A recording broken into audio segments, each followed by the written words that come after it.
Bienvenue dans ce premier épisode de Feedback. Dans cette émission, je tenterai, modestement, de donner mon ressenti sur un produit culturel, qu'il s'agisse d'un film, d'un jeu, d'un livre, ou même un album, pourquoi pas.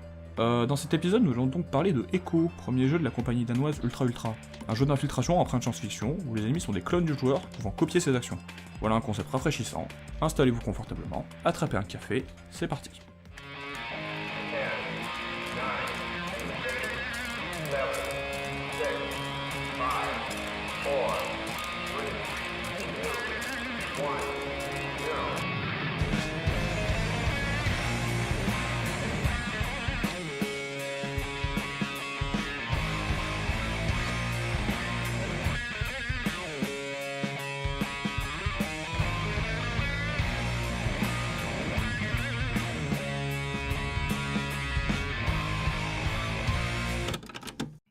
Dans Echo, donc, nous incarnons N, une fugitive se réveille dans un sommeil de 100 ans qui a pour but de trouver un palais pour ressusciter un certain Foster dont l'âme est censée être sauvegardée dans un cube.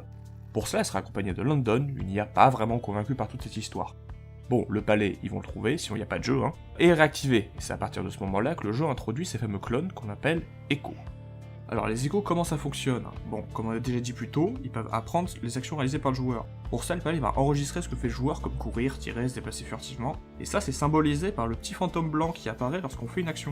Ensuite, de façon régulière, le palais va s'éteindre pour redémarrer et mettre à jour les échos, avec les actions donc enregistrées plus tôt. Alors il y a plusieurs subtilités dans la mécanique. Déjà, quand le palais est éteint, il n'enregistre rien, ça donne l'occasion au joueur de se lâcher un peu. Ensuite, les mises à jour ne se cumulent pas entre elles. Par exemple, si on arrête de marcher dans l'eau, les échos ne pourront plus la traverser.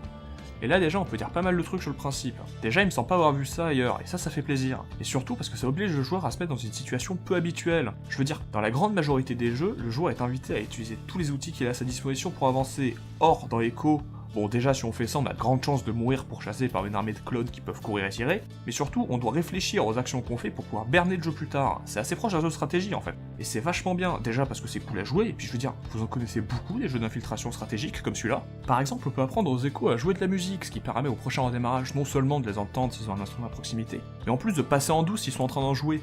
L'approche bourrine est vraiment déconseillée pour pas mal de raisons, les capacités défensives de N sont assez limitées, ça se résume à un flingue qui peut étourdir en plus de tuer, mais dont chaque coup consomme de l'énergie, et bien sûr, au prochain redémarrage, les échos pourront se défendre. De plus, il est quasiment impossible de vider une salle de ses échos, parce que le palais en remettra de nouveau à chaque redémarrage. Enfin, si vous faites choper 2 fois de suite, c'est la mort. Je parlais un peu plus tôt d'énergie, il s'agit des triangles que l'on voit à la droite du personnage que l'on peut consommer pour effectuer certaines actions comme sauter trop haut ou tirer. Et il est important de savoir que seul le premier triangle se recharge automatiquement, pour les autres il faudra donc passer à côté de sources d'énergie.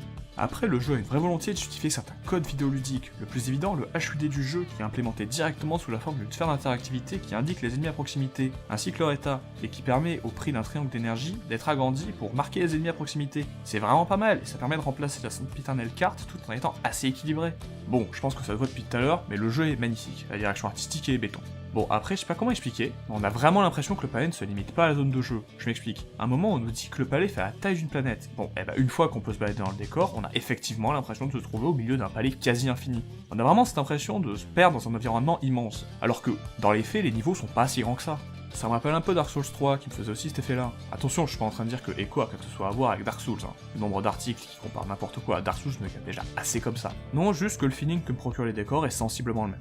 Bon, je suis plutôt élogieux depuis le début, mais il est temps de parler du gros point noir de Echo. Il manque cruellement de diversité. Enfin non, c'est plutôt qu'il se diversifie quasiment pas durant toute l'aventure. Alors, je demande pas non plus que le jeu devienne un TPS ou on dégomme des clones à l'appel, mais ça aurait été pas mal de renouveler un peu le schéma de progression qui se résume à arriver dans un nouveau chapitre, avancer en évitant les échos, trouver des clés pour avancer en évitant les échos, interlude narratif, collecter les boules bleues en évitant les échos, fin de chapitre. Alors, il y a bien un moment où le jeu décide de changer un peu la formule, que j'ai évité de spoiler, mais ça dure 20 minutes, sérieux quoi, 20 minutes, sur 6 heures de jeu.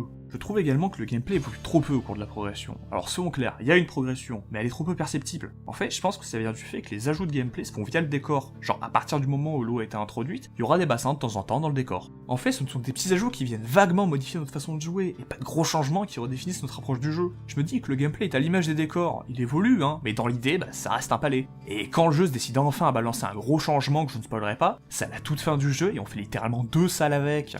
Bref, Echo est un jeu concept perfectible pour lequel j'ai une grande sympathie. Déjà parce que ce qu'il me propose a le mérite d'être original et intéressant, et puis je sais pas, j'aime bien l'univers froid, élégant, et son histoire cryptique me donne envie de m'y plonger. Et puis j'en ai pas forcément parlé depuis le début, mais le jeu déborde d'envie de bien faire, et ça se sent. Même les détails sont soignés. Genre quand on joue d'un instrument, la hauteur des notes s'adapte en fonction d'où N joue sur le clavier. C'est un détail à la con, hein, mais c'est là. Oh, et le jeu dispose d'une traduction complète dans différentes langues, dont le français. Pour un premier jeu d'un petit studio indépendant, c'est pas étonnant ça peut-être ? C'est un jeu que j'aime beaucoup, même s'il plaira clairement pas à tout le monde. Si je vous tente, essayez-le, quitte à attendre une promo. De mon côté, je vais surveiller les prochaines sorties du studio prometteur qui est Ultra Ultra.